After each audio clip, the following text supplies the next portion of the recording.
Hello and welcome to Freshwaves. Because of the pandemic, we aren't recording in the studio anymore. We will have some new recordings starting next week, but for now, we're going to play our Halloween special from 2019. The show will say that we're in the studio with Betty Jane Ware, but we're not. We're actually in our own homes, listening to what we did last year. It's a great show. It talks about paganism, it talks about Halloween traditions, and I think you'll really enjoy it. So take a listen. This is Betty Jane Ware on Fresh Waves for our Halloween special. Enjoy. Good morning and welcome to the Halloween edition of Fresh Waves. I'm your host, Bren Masson. Today we will be talking about Halloween, fall festivals, pagan rituals. We'll talk about witchcraft. We'll talk about all things spooky. And all things not spooky. Just having a lot of fun here on Fresh Waves. A big shout out to Jason Rumball, who does all of our tech work behind the boards. And of course to Ivan Harris, who's just the general help out everything kind of guy around here at Whistle FM. Our guest, Betty Jane Ware, is in the studio with us this morning. So let's start with, I was browsing through my emails the other day and came across a recipe for a Mabon apple cider. What is Mabon? Mabon is no particular way to pronounce it because nobody knows, but it is the autumn equinox, so it's anywhere from the 21st to the 23rd. This year it was actually the moment of perfection, shall we say, a balance between the light and dark was the 23rd, so... Really? Yes, so it was a little later, but we traditionally celebrated it on the 21st, so... On the equinox? Yes. Fall equinox. Yes. Now the fall equinox, we usually do a show about the winter solstice. Yeah. And the fall equinox is exactly what? It's that...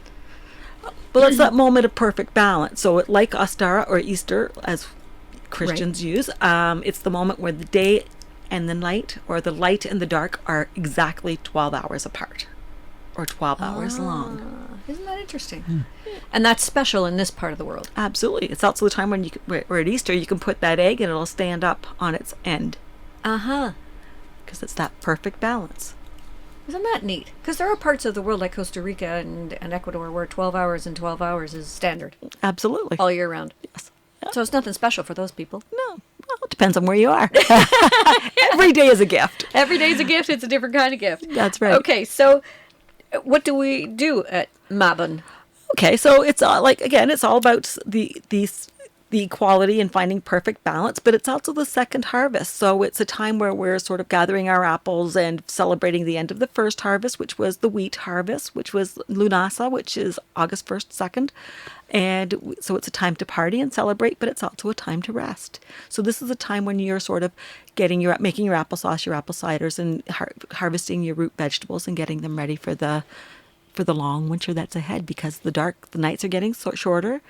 And we're starting to get ready to, as we say, the dark time of the year. That's when we're making all the plans. We're going beneath and we're making plans for the summer and the harvest and getting ready to sow the seeds for the next year. Okay, so we're, you know a lot about this stuff. I guess we always start the show with the beginning of who you are. So How did you get into all this stuff? Oh, wow, that's kind of strange. I never felt that typical religions fit. And then somewhere along the line in grade 12, I was in Vancouver at high school, and I took a course called Western Civilization. And that course sort of introduced other ways of thinking. It wasn't just about the religion and the Celts and all of that stuff. It was also about the Industrial Age and the Bronze Age and things like that. It was a very small class in grade 12, but I think there was 12 of us. And through Facebook, we've all sort of reconnected, and I would say 9 of us are now some sort of pagan. So we're a witch, we're a druid, we're a Freemason, we're whatever. We're just some sort of pagan, and we enjoy it. We all sort of reconnect, and we do things online together. Sometimes we meet up. Okay, so you were in grade 12. That's fairly young to know that this is something that you've been interested in, and you're a psychic as well. So was this all part and parcel of being a psychic, do you think, or... Well, I don't know if I could say that. I think that because I was a psychic, I knew that from almost birth. My grandmothers were both psychics and mediums, and they both connected with the other side. So in my family, this is normal.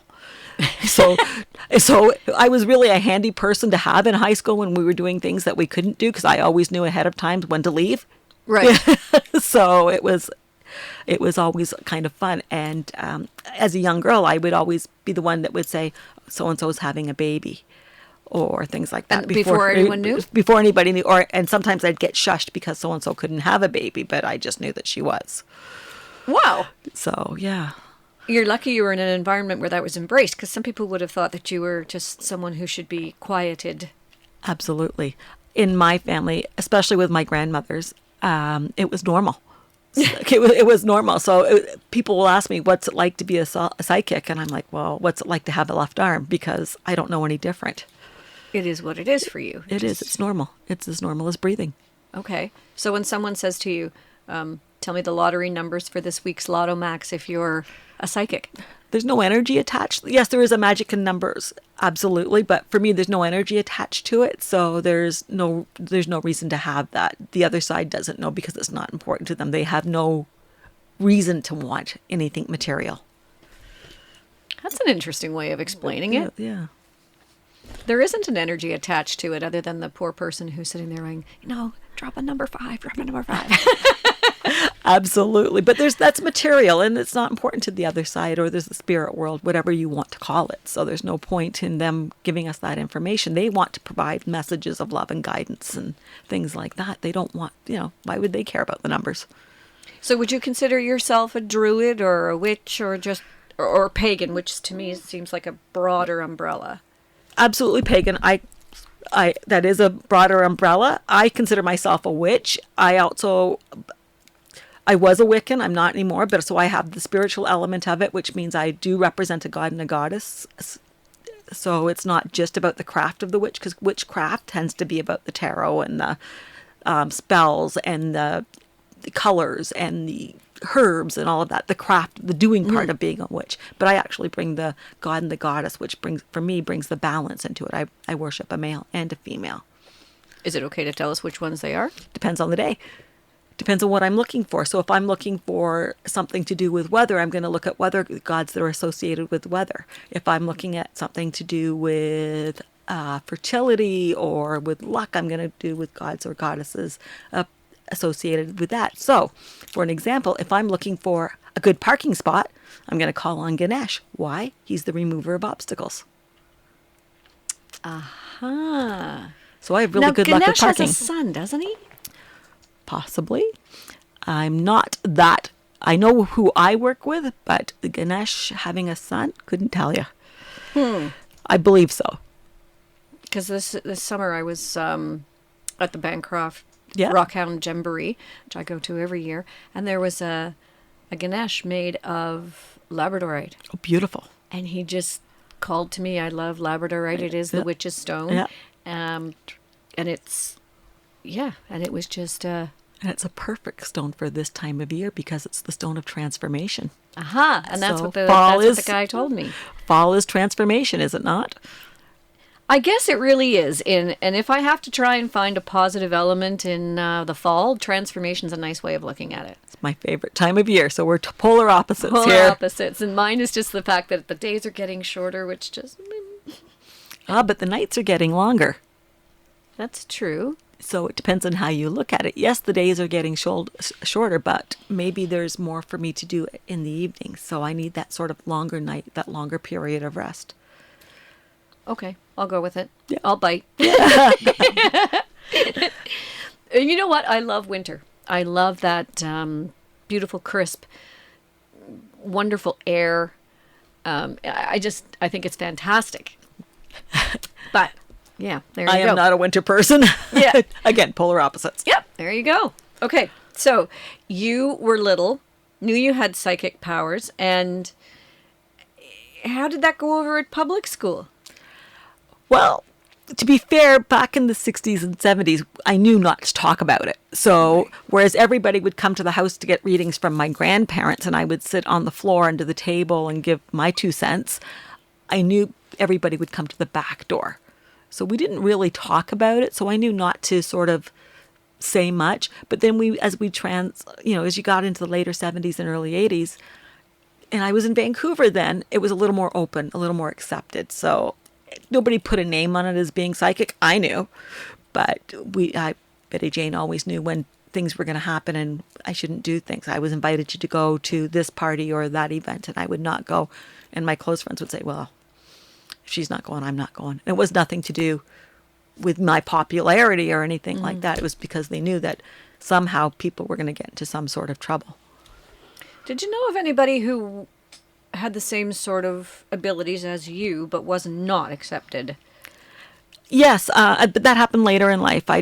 You meet people who had, and to this day, I still meet these people who don't know what it is. They just know that they hear something, and they usually, if they don't have any sort of training or any sort of release or boundaries, they end up in a not so good situation on medications. I know of a person in England, I'm going to call her a friend, who was committed as a teenager because she heard those voices and didn't know what to do with it. Well, she wasn't as fortunate as you to have family who could support her. Absolutely. And now she's gone on to write books on her experience and things like that. So she has learned to embrace and accept it. Fascinating. Yeah. It is fascinating. Well, we're going to take our first little break.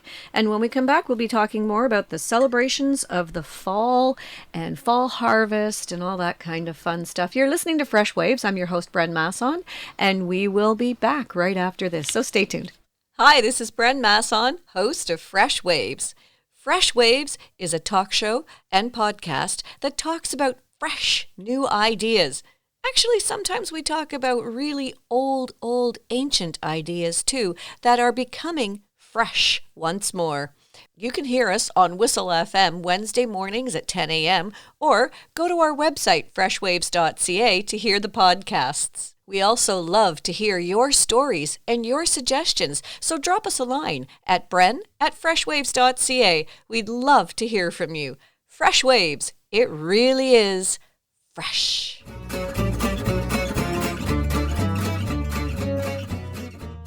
We are back on Fresh Waves. I'm your host, Bren Masson. This morning we're speaking with Betty Jane Ware, who is a psychic, a medium. You teach magic. Yes. And witchcraft. Yes. And we just talked about the difference between witchcraft and the spiritual side of it, which is, I don't know what you would call it. Witchery? Well, I used to say Wiccan was but I don't, because Wiccan's a very specific group. Now I just say I'm a witch and high priestess, because the high priestess part will bring in the spiritual. Okay. Interesting. All right. So you're not doing bad magic, are you? No, magic is all about intent. So it's, if I look at it as if I do something, do unto others type thing. So if I do something negative to somebody else, it's going to come back to me threefold, because there is a threefold law there. Okay. So, why threefold? Well, 3 is a very magical number. So there's, patterns of 3. Patterns, yeah. So it's repetition. So if I throw a stone, 3 are going to come back at me. If I hit a car, my car's damage is going to be 3 times as damaged. So that's if I do it intentionally. Okay. Things happen unintentionally too. There is way to do harm. Good things happen in 3s as well as bad things? Of course. I've always been told it's bad things that happen in 3s. No, of course, but we just don't associate it. So you think about getting engaged, getting married, getting pregnant. Look at pregnancy is 9 months. It's 3 groups of 3, things like that. So it does happen in 3s. We just don't think about it. Okay. But we do tend to think about the bad things happening Absolutely. in 3s. But isn't that a conditioning from society? We are sort of conditioned to think, oh, why, woe is me. All these bad things are happening. Very seldom do we look on the brighter side of life. Right. Yet even in Christianity, you have the Father, Son, and the Holy Ghost. There's the 3. Trinity. Yeah. Isn't that interesting? Yeah. Huh.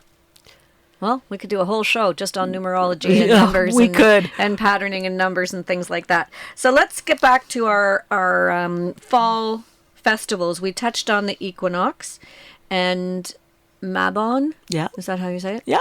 Okay. And Mabon is a harvest festival. Is it any coincidence that it happens so close to Thanksgiving? I would say not, because if you look at the pagan wheel of the year and then you look at sort of the native wheel of the year, it's very similar. Pagans were the Celtics, or they were the first people, the First Nations all over the world, and they all celebrated according to the sun, the moon, things like that. So of course our festivals are the same. This side, north of the equator, is our way. South of the equator, they're not. Halloween is coming up, but for them that's Beltane. Okay. So it's sort of the polar opposite. So as we now, do we celebrate Beltane as well? Yeah, that's May. That's in May. That's May 1st. Aha. Okay. So right now, as we've just come into the autumn equinox, the Australians are going into their Ostara, their Easter. We're coming out of their Ostara. Right, because it's the absolutely opposite time of the year. Okay, so I was mentioning to you off air that when you go through Rome and you look at all the old churches, and they're beautiful old churches. When you get to do the guided tour with the historians and you go downstairs, there's always a pagan altar underneath, sometimes 3 floors down.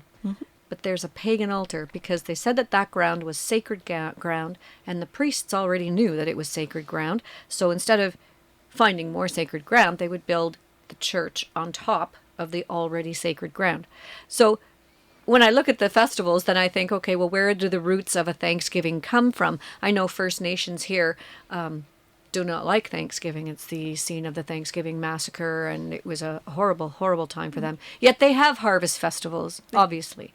And the first settlers who came here would probably have brought with them from England and Scotland and Ireland their ways, which would be more like Mabon, wouldn't it? That's correct. And then they come up with a date that seems to work for everybody and do one massive celebration. Absolutely. So I guess you could celebrate Thanksgiving in whichever way you choose. Absolutely. And for me, I'm usually away at Thanksgiving, so I do my celebration on the autumn equinox. Okay. So my family's used to that. It's normal for them. It's the same with Christmas. We do it at Yule. Yes, we have celebrations at Christmas because my children had those options, but we do more than one. And so when is Yule? 21st of December. Which is on the equinox. Yes. Winter solstice. Yule. But Danish, God Yule. What? In Danish, God Yule, which is Merry Christmas or Happy Christmas. Good Christmas. God Yule. God Yule. Gogyul. God Yule. I like that. God Yule. To everyone. Yeah. I don't even want to tell you how many days it is before Christmas because people have been saying that on the radio lately, and I'm thinking, no. It's too early. After Halloween, then you can start. Samhain. Yeah, but don't talk to me about it before then. Okay, so a harvest festival with roots that go back way pre-Christianity and way pre-pilgrims landing on the shores of the United States. No. Mabon, although we did have an autumn equinox, Mabon, the celebration of Mabon is probably only about 40 or 50 years old. That's something it's something that the pagans, or the new pagans, shall we say, decided needed to be celebrated. So yes, there was always an autumn equinox. The celebration is relatively new. Oh, that's kind of cool. So they're still inventing things as we go along. Of course. Why not? Why not? We invented Family Day. That's true, didn't we? And celebrate family all over the world, even though it's something you should be celebrating every day. Absolutely.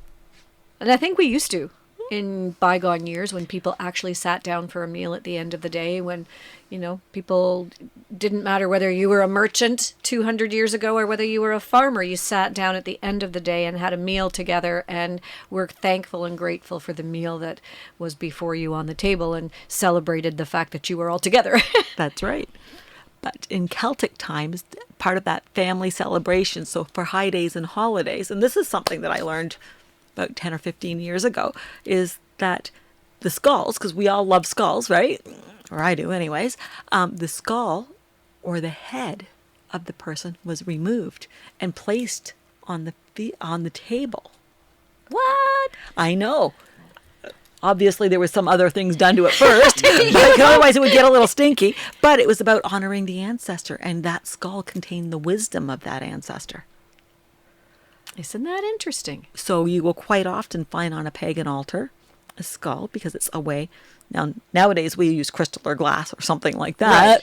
Right. But some people have real ones, and that's the way of honoring that ancestral wisdom.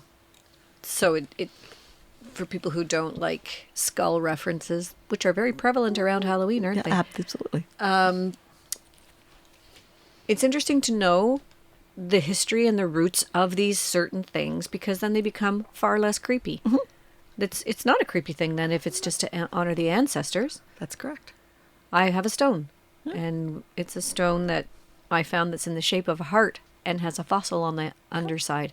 And a few years ago, when I was talking to someone who was from India, and they were talking about their celebrations and their New Year, and they said that this is what they do, is that they have this stone that's on the table that represents the people that weren't there, and other cultures have a plate that's on the table that represents the people that aren't there.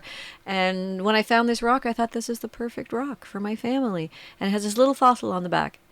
And every family dinner, I show the little fossil and say, if you think that you're insignificant, this is a bug.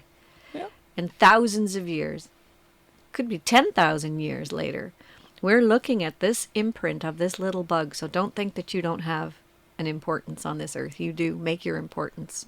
Absolutely. Good. Leave a positive footprint. Absolutely.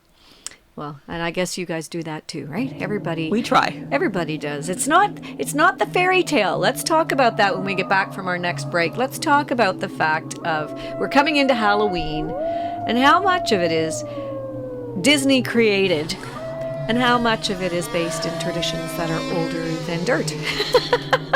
You're listening to Fresh Waves. I'm your host, Brent Masson, and we'll be back with Betty Jane Ware right after this, so stay tuned.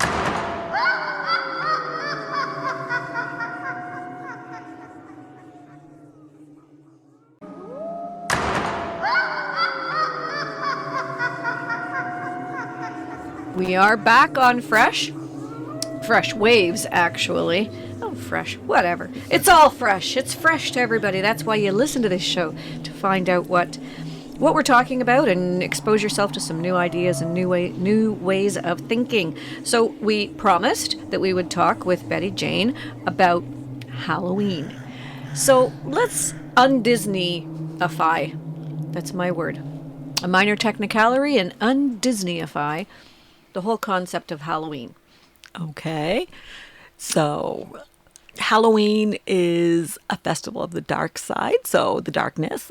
It's the time of the year when the veils between the spirit world and the physical world are at its thinnest, which is kind of an oxymoron because veils are thin.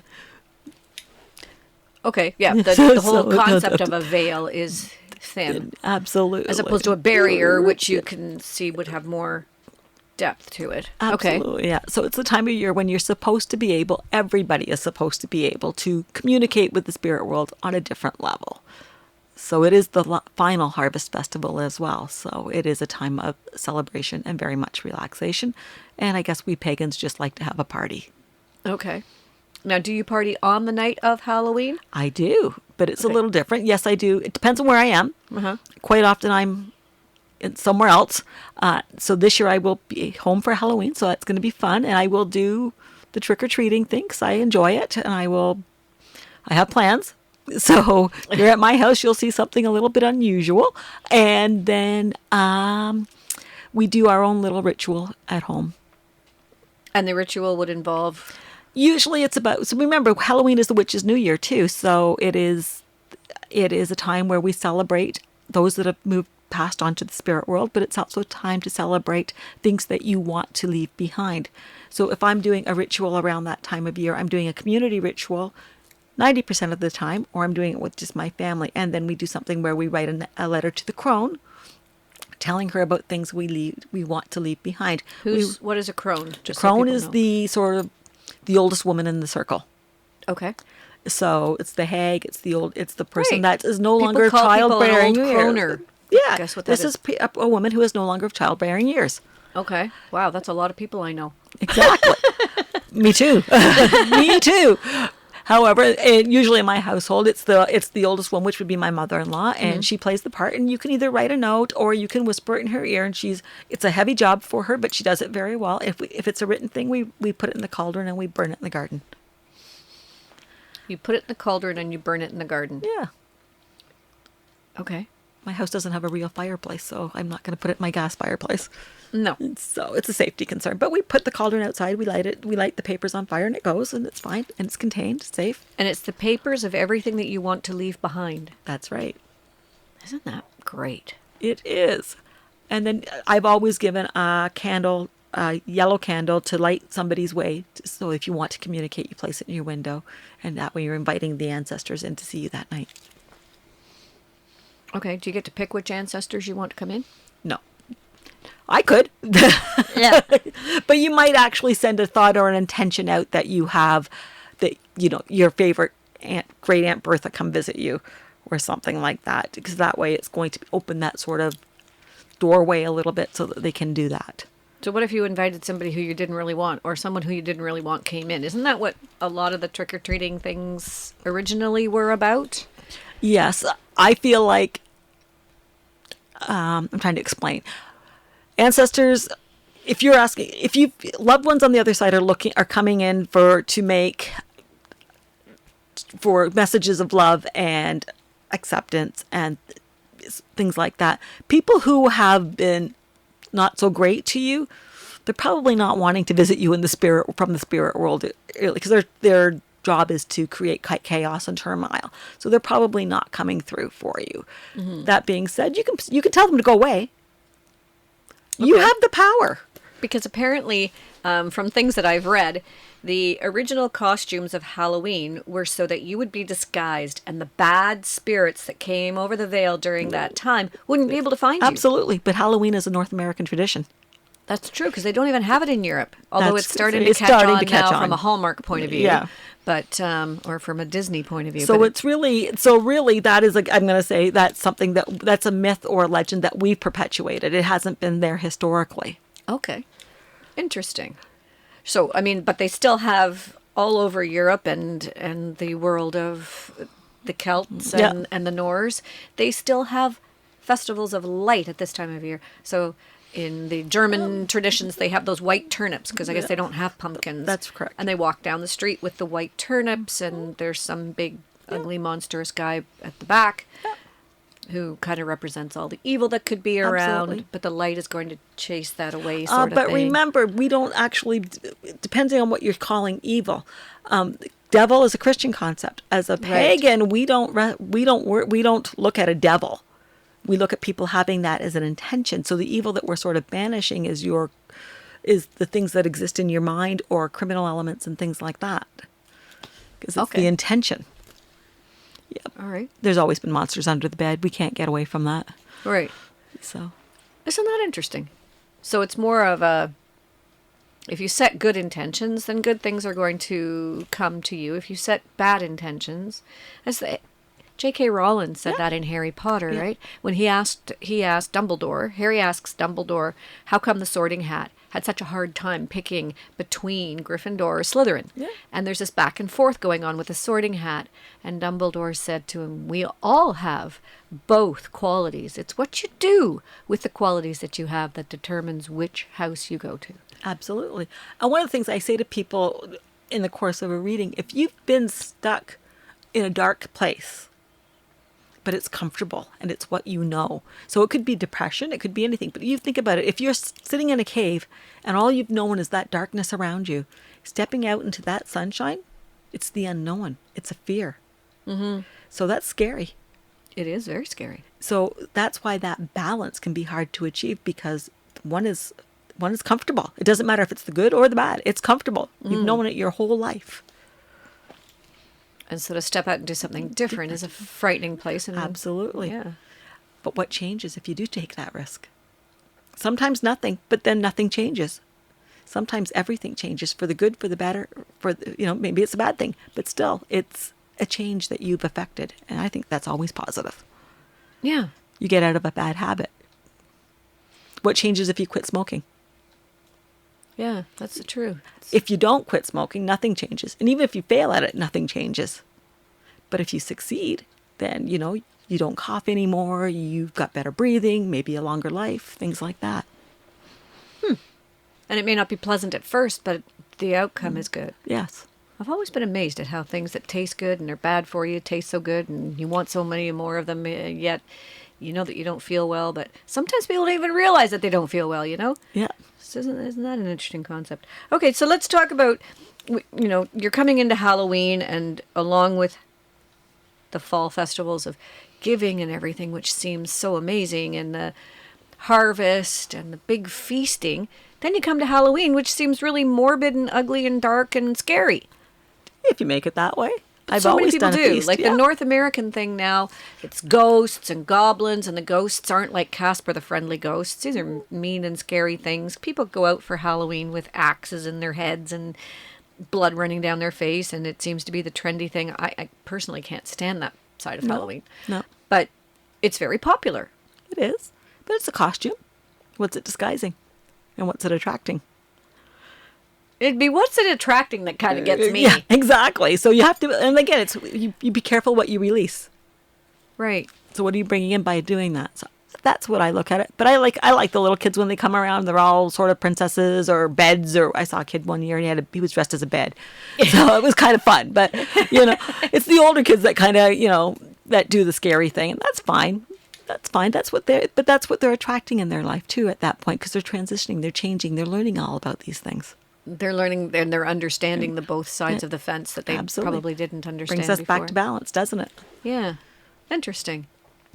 It is.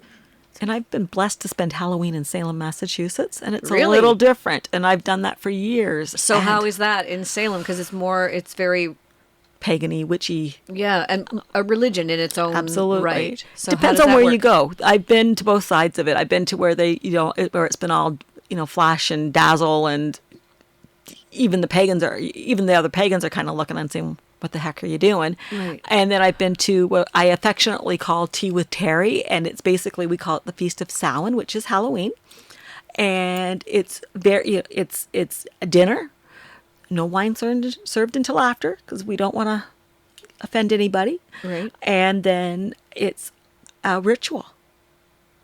So we really do call it Tea with Terry, and we have a ritual, and it's, we've had 100 people there, and we've had 10 people there. It just depends on the year.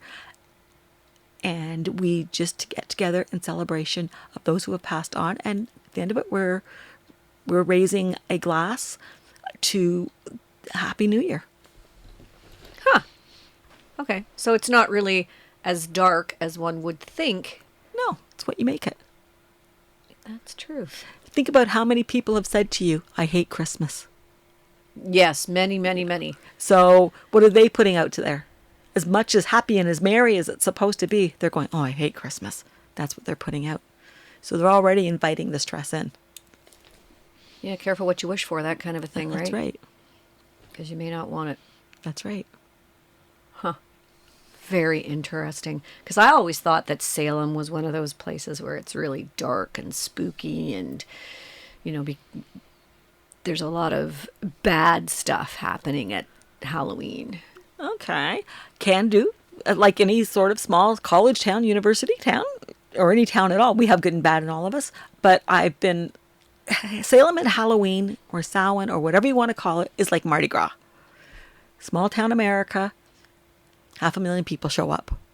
And I've been there for the whole month of October, where you can see it starting to turn. So first day of October, everybody's walking around like you and I are today, normal clothes. And then you start to see them dressed up. A lot of witches show up in Salem, whether they're real or not. It doesn't matter. They all dress up like witches. So if you want to be something different in Salem at Halloween, don't dress as a witch. Just saying. And do they dress like the traditional Disney witch? Big hat, broom, lantern, everything. And I've done it myself. It's a lot of fun. Okay? No green faces if you want to be able to into all the stores. Salems don't like green faces for the witchcraft. Really? Why? That's a Disney thing. That perpetuates the myth of the evil witch, doesn't it? It does, for sure. So we don't do green face. So we just go out, we have fun, we wander around, and and really there is, in the middle of the Salem, there is a memorial to the women that were, and men and everything else that were tried as witches and condemned. Mm-hmm. And we sit and we leave offerings and we pay our respects to that. And there's a lot of emotion involved with that, but there's also a lot to do other than that. So you can do tours and ghost walks and things like that. So it's a lot of fun. So are ghosts bad? No, they can't hurt you. They're ghosts. But there's people who say that they do bad things to them or in their houses or... Oh, I'm not going to say they're not mischievous sometimes. If a person was a practical joker in the physical world, why wouldn't they be in the spirit world? So if they were the type of person that would play jokes, then absolutely they're going to turn your lights on and off and things like that. But they can't come through and hurt you in any way, shape, or form, but they probably can make you have some self-doubt and things like that. So it's up to you to be stronger. But the people that you're attracting are your friends, your ancestors. So why would the ghost of a mass murderer come to me? Because I'm not his family. Okay, but what if you moved into a house? Like you always see that again, it's kind of Disney, but it's also these ghost hunter shows and reality shows, or an attempt at reality shows. The person moves into an old farmhouse and the ghost is already there because it's their house. Yeah. They're not necessarily bad, but they could be bad. Yeah. And they're stuck there because they didn't cross over completely or something. Or... Yeah, and then you see the ghost hunter praying them out. Really, if that was it, was that easy? Yeah, it's all just Hollywood bunk. So my thing is, when I do readings, I play in your energy. So I'm connecting with your energy to connect with your ancestors and loved ones in the spirit world. Mm-hmm. When you leave, they go with you because I am not exciting to them. I am about as fun to them as the doormat. Right. So my job is to be the mailman. The people come and go with the people that they are meant to be with. Well, what their if family. one does hang around? Do you have a way of getting rid of it? I just say go away. But you can do things like, but really a bit of sage, really, go ahead, burn it, do whatever. Selenite grounds and removes negativity. So do any of the black stones, things like. There's lots of things you can do. It's going to make you feel better. It's not going to say it's not going to help because at the end of the day, it's going to help you feel better about yourself. And if you feel better, then that's the main thing. Even my house that I live in now, I have selenite in all the corners. It helps to ground and it helps to remove the negative energy. So I'm not saying my house is full of negative. It's a brand new house. So no, it's not. But it prevents that negative energy from coming in? Absolutely. And I work from home, so that's important. Very important. So and I have selenite near all the computers because it's good for electromagnetic rays and things like that. Absolutely. And it cleanses and cleans. Absolutely. And I have hematite on my fingers too because it removes the negative energy. Hematite does that? Yep. Grounds, protects, and helps with it. Yeah. I always think that black stones are very protective. Yeah. And of course, labradorite, which they consider to be the witch's stone. A little bit of transformation there. So think about what witches do. They transform. Right. It is a transformational stone, isn't Yeah. it? It's very nice. And I love the way it gets iridescent. I'm wearing one today. And, absolutely. I always look for them from Canada. Yeah, They're absolutely. harder to find. Absolutely. I have crystal balls made of labradorite from Labrador. So yeah. And the ones from Brazil are the ones that you most commonly find. Yeah. They're a little more on the gray side. I really love that beautiful blue that comes from the darker blue from Canada. It also has to be cut correctly. A lot of times it's cut incorrectly, and that's why you don't get the sheen. Right. So you have to have somebody that knows what they're doing. Yep. It's also interesting. I was speaking with a person from South America, and they said if you take a look, you'll notice that the South Americans don't combine metals with the gems because the metal has its own qualities that often can fight with the gemstones. Yeah. And they do everything in cotton twine. Yeah. So there's no metal touching any of the jewelry, which is kind of interesting. But then if you know what metal you have and how it reacts with the stone you have, it gets all very complicated, doesn't it? It does, but you think about it, your wedding band is made out of gold. Gold's a great conductor for energy. So that's why your stones are set in gold. And diamonds, which is a clearing stone, and also helps to attract a higher vibration. Oh, isn't that neat? There you go. So there you go. And the colors. So let's get into the Halloween colors a bit. Obviously orange, pumpkins, fall leaves. Yep. And there's no coincidence that then becomes a color of the season. But black. Why is black always associated with witches? You know, I like black because it makes me look skinnier. But there's that, again, I'm going to go back to that black stone thing. It helps to repel. It helps to absorb energy from reaching you. So it repels that energy from other people and other things. So Black and purple are also the color of magic. Yeah, and purple is the color, according to Angela Dacey. Hi, Angela. Shout out to Angela if she's listening.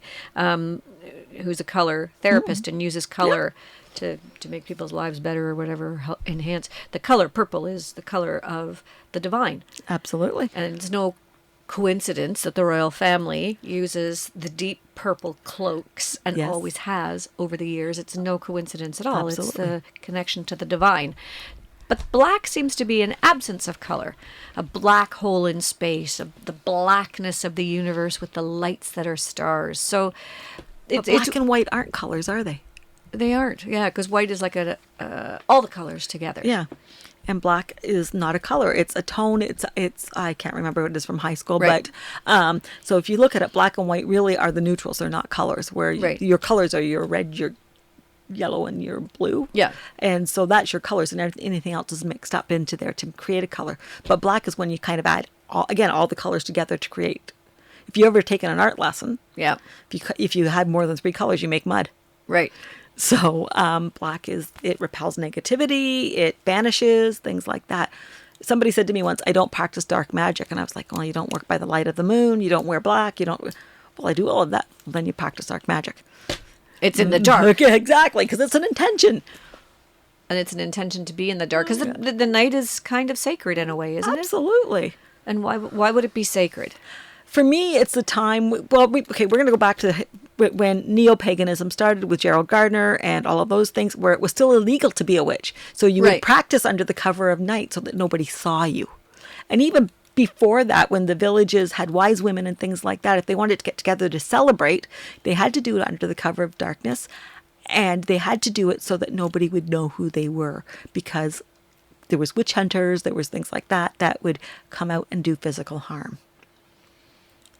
And when you take it back to even before that kind of time, the connection with nature, it's one thing to connect during the day. It's another thing completely to connect at night. The moon energy is so powerful, especially for women. Yeah, absolutely. It's a whole different experience, and everything goes by the moon. We don't say, even First Nations. We don't say it was so many suns ago. We say it was so many moons ago. Mm-hmm. Tides are affected by the moon. Everything Right. has gone to that moon, and the moon is the feminine. The sun is the masculine. Interesting. It's fascinating. I love this stuff. Okay, so for Halloween, what would you would dress as a witch? Depends on the day, but yes, this year I'm planning on that. I have some fabulous hats, so I need to use them. Okay. But you wouldn't dress necessarily as, again, the Glinda the Good Witch of the North kind of thing. No, I have a costume that's evolved over 20 years, and so I'm quite proud of it, and I like it, and I have no problem with dressing as a witch at Halloween or Samhain. However, when I'm going to do my ritual, that costume is coming off, and I'm putting my ceremonial robes on. And then what would the ceremonial robes be like, if you don't mind me asking? For mine's a black robe with my girdle or belt that was made for me with various stones and things like that in it. The robe is actually custom for me as well, and it's got long sleeves, very Renaissance look. So I have to be careful with the fire. That sounds like me. The fire and the soup. Yeah, absolutely, because you'd have to, because it's like when your sleeves go to the ground, it's a danger thing. So. But yeah, that's what my robes are. Everybody's are different. Right. And some people, I call it my church clothes. So, you're dressed in your finery. Goddess clothing. Yes, absolutely. Do I need that? No. But I like to make an effort. Well, it puts you in a different mindset, doesn't it? Absolutely. I have my little crown, things like that. Circlet, You have a whatever. crown? I have a little circlet crown, whatever you want to call it. It's funny. My newest one has Labradorite in it. Neat.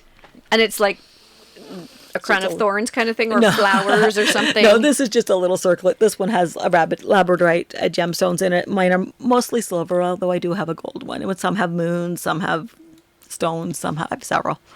Where do you get this kind of stuff? Spend a lot of time in Salem. Oh, in Salem, because Salem has it. But there's some great places, locally, or this one my latest one I happened to pick up at a psychic fair in Perry Sound. Oh, cool. So yeah, So there are people around who sell that kind of stuff. Make and sell. I prefer the handmade stuff. Me too. So And there's places around here where you can get the handmade stuff. What would you do? Google Wiccan? Absolutely. Well, Google witches? Well, it depends on what you're looking for. So, crafts tools. Mine, I was looking for a labradorite. I was just happened to be at a psychic fair, so I picked it up. But you just look at any sort of metaphysical, psychic fairs, things like that, and you're going to find tools and what have you.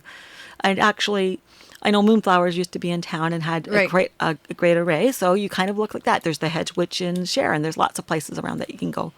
Okay. And they have local artisans as I well. I would think so. If they couldn't get it, or email me and I'll help point you in the right direction. Okay. That sounds great. So going into this Halloween, you're going to have a lot of fun. I know that there's big celebrations all over. Cannington has a wonderful haunted field kind of a thing where people go through. But again, we're back to all the hauntings. Yeah. Makes sense. So if that's the time when you're supposed to be able to communicate with the spirit, that's why you're getting the hauntings. So hauntings aren't necessarily all bad, No. and they're not all scary. No, we make it that way. Is it just scary because you don't? Because it sells tickets, Yeah. in my opinion. But it's not in your actual world of witching. No, everybody can use a good scare once in a while. Have you ever been to the Haunted Mansion at Disney World? Things like that. So, it's a lot of fun. We like to scream once in a while. Even a roller coaster can make you scream. It's fun. So on Halloween night, when you have your good celebration, your fun celebration, would you actually have the quiet time of just sitting and connecting with the people who have passed? Yes, I do it every day, but absolutely, yes. Halloween for me is an incredibly busy day. So but I do take time out for myself because I want to communicate with my own people on the other side. This gets into that psychic bit. So as a psychic and a medium, I can give all the messages in the world to the people around me, and I can give them to myself too, but I can't give myself the evidence or the validation that I'm actually talking to that because I know all of that stuff. Okay. So, for instance, I'm going to go to Great Aunt Bertha again. If I tell you Great Aunt Bertha and I gave you a name and I told you how she died and I told you when her birthday was, that's giving you evidence. But if I'm looking to communicate with my grandmother and I could say, okay, her name was and she died of, well, I know that already. Right. I need another medium to tell me that to prove that they're talking to my grandmother. Okay. So in North America, we tend to be very much about the message instead of the evidence. So I can I could sit here and say, well, your great grandmother was da da da da da, and she sends you messages of love and healing, and she gives you information. But how do you know I was really talking to her?